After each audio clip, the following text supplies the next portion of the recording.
Hi guys, good evening. Welcome back once again to The Edward. I'm your host Eddie, and in tonight's video I'll be doing my episode review and reaction to the season 2 finale of AMC's Fear the Walking Dead, which premiered earlier tonight. So tonight was the two-part season finale. A lot of stuff went down, and we've got a lot to cover and talk about. Before I keep talking too much, please be warned and advised, as always, when it comes to these episode reviews, that this video will be full of big spoilers regarding tonight's two-parter episode. I will be discussing both episodes in great detail, talking about a lot of spoilers. So if you're not caught up on Fear the Walking Dead by this episode or one or two episodes before this one, please do not keep watching or listening, as I will be discussing massive spoilers, so you have been warned. That being said, this was, you know what, I'd have to say, I think I liked the first part of this season finale best. The episode 14, entitled Wrath. I also liked North, but I liked Wrath a lot more, and I'm going to tell you why. What I really liked about it is that it felt like, you know, as I have been saying about the show about this season since it began back in April, which feels like it was forever ago. It kept the season kept getting better with each episode, and I truly believe that this episode, Wrath, episode 14, was by far the best episode. It had human drama, character conflict, violent walker attacks, shocking kills and walker amputations and whatnot, great character moments. It had everything. And, it's like, it's finally starting to get really gritty, like really dark, really gritty. Because now some characters are embracing the darkness, some are just accepting it as a necessary evil, some are trying to avoid it, and now it's getting really, really interesting. So that's what makes me intrigued for season 3. Getting to the specifics, what I liked the most is, when Brandon and Derek are being questioned about the circumstances of Chris's death. And obviously, poor Travis is very, very distraught. But when everybody's left the room except he's the last one, and he notices how they changed their story. Well, not necessarily change their story, but they get a couple details wrong about how they said Chris was thrown from the truck when they crashed, and then they said they pulled him out from the wreckage. So which one is it? And then when when Travis gave Maddie that look, like, almost, it was pretty much one of these looks, like, and he slowly closes the door. She's like, Travis. He slowly closes the door and then slowly turns around. He's like, I thought you said he was thrown from the truck. You just said you pulled him out. And then you can see these two starting to panic, like, oh shit, oh crap. And what I thought was so interesting is that what happened to Travis is exactly what he had hoped to avoid happening to Chris, because Chris was going down this path of darkness, and obviously it was a short-lived path because, spoiler alert, he died from the sound of it. And I'm pretty sure that he's dead, even though we saw it like in a flashback, so to speak, while they told their story. But what reason would these guys have to lie about killing one of their traveling companions? I mean, you certainly don't want to reveal or, give out that information to anybody freely. So I think it's definitely safe to say they definitely did what they claimed what they said they did to Chris, as Travis was beating the hell out of him. But what was so interesting about it is that as all of this was happening to Travis, obviously he's devastated. He's lost his only child. He goes into this state of rage and fury and grief. So, of course, he's going to beat the hell out of these guys. It's like you're totally sympathetic to him, but it's also kind of scary to watch at the same time. And I thought it was so interesting how this happened to him instead of his son, because we all assumed Chris would be around long enough to see really start to go down that path of darkness, but instead it happened to his father, because now his father has killed his first two human victims, I believe, right? No, he did kill... Wait, did he kill his wife? Yeah. He killed his wife, but that was out of mercy.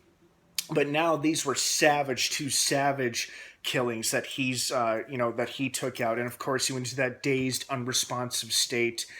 So it's like you totally feel for the guy, but at the same time it's kind of scary because now he's undergone this transformation, and you don't know how that's going to affect him in the long run. And sure enough, as I suspected, they did not stay at the hotel very long. They said, well, Travis has to go, so I guess we're going to have to go too. Damn it, I was so pissed. I was afraid this was going to happen. I was hoping he changed his mind at the last minute, but damn it, Strand, he did not want to go with his friends. I mean, why, after all they've been through, why now would he choose to abandon them, or not abandon them, but why would he choose not to go with them? I mean, after everything they've been through, you would figure he would go with them, but he didn't. Damn it. Well, I'm just grateful that he didn't die, so that was nice. At least he's still at the hotel. I hope we see him again in season 3, and I hope he returns to our main group of characters whenever and wherever that may be. I was just really disappointed that he decided to stay behind at the hotel. And of course, we saw the inevitable attack of the Narcos gang going after the Colonia. Ooh, the one thing that did irk me so much was Luciana's blind loyalty to Alejandro, this fraud, this false god. I mean, eventually he did kind of redeem himself in the end by, allowing the walkers to come through, overwhelm the Narcos gang as they were under this false sense of confidence. Like, all right, the town is ours, yay! Uh-oh. And you see this massive herd coming at him. And, it turns out that they convinced all the people to leave anyway. So now Nick and Luciana are leading, or were leading, all these people to a new life in the north, and that, of course, the title itself implied they were going to start heading back up to the States, so that's not really surprising that that's what they end up doing. They get to the border, and you think all is well. Oh, look, there's that helicopter and something that looks like a base or a refugee camp, and what happens? They're attacked by racist U.S. border. Well, race, I shouldn't imply that they're racist, but definitely aggressive, hostile American soldiers. And of course, everybody scatters. Most of the men are shot and killed. Luciana is injured. She and Nick are taken hostage. Fortunately, and this was one thing that did bother me, is that Alejandro, like, when Alicia finds him on the bus, I'm like, how is he not dead yet? I mean, you would figure that he would be dead by now, but I guess they've got to keep him alive long enough to tell Madison where Nick is. Because, of course, that's what she asked him, and all he can say is border. And, of course, she's going to assume, oh, border. Okay, he went to the border. Great, that's where we got to go. But it's like, I'm going to stay alive just long enough to tell you where your son is. And I'm just like, did they keep him alive that long on purpose? Because realistically, it feels like the infection would have kicked in by now and he'd be dead already. But apparently he survived long enough to stay behind, hide, get in the bus, and open up the wall so the walkers could attack the armed gang. I don't know. That was just one of the things that kind of bothered me. But I'm also glad that his final act was kind of redeeming himself after being such a false god. And the whole, oh, faith will protect us. Faith will keep us safe. Blah, blah, blah. It's nice to believe that kind of stuff, but realistically, it's not going to keep you alive. And I'm glad that Nick was finally able to convince him everybody here is going to die if we're still here and that gang shows up. You've got to convince your people that they need to leave. And I think Alejandro finally realized that. And I'm assuming Luciana realized the same thing as she was seen by Nick's side and they were leading all of their people out. And there was a lot of people too. I'm surprised they couldn't make more of a stand, but perhaps they didn't have nearly as many men and the armed gang that was arriving was way more vicious and aggressive than the people of Colonia was. I don't know. Overall, it was a pretty good season finale. I'm bummed out about Strand. I hope he returns in season 3. At least they didn't kill him. I'm really interested about the transformations that both Madison and Travis have now gone through. Madison is becoming a hardened survivor. Travis already has, but he had to go through horrible heartbreak in order to do so. Madison is like our female Rick counterpart. I'm intrigued about what's going to happen to poor Ophelia, and now she's back in America. What's going to become of her? Will she reunite with her old allies? Hard to say. Hard to say. I guess we'll have to find out when season 3 debuts. Obviously, sometime next year in 2017. No release date as of yet, but please stay tuned and subscribe to this channel for more updates and regarding shows like Fear the Walking Dead as we learn more about it. Well, guys, overall, I hope you enjoyed season 2 as much as I did. I mean, I liked it enough where I want to tune in for season 3.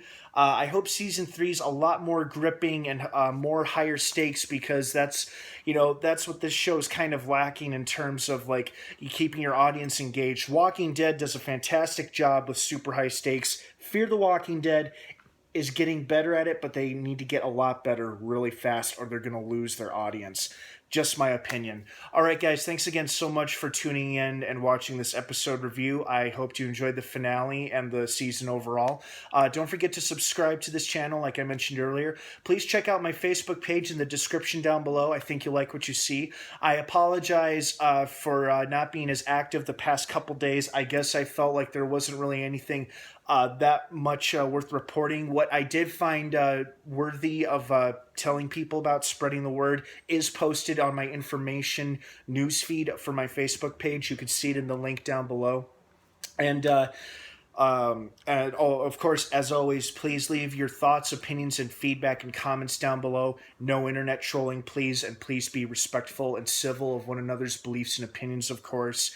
You can disagree with each other, but please do so in a civil and reasonable manner. Negative comments will be deleted and not allowed to be posted. All right, guys, have a great rest of the night. I hope you all get off to a good start tomorrow morning, and I hope you had a wonderful weekend. Have a great rest of the night, and of course, until next time, may the Force be with you.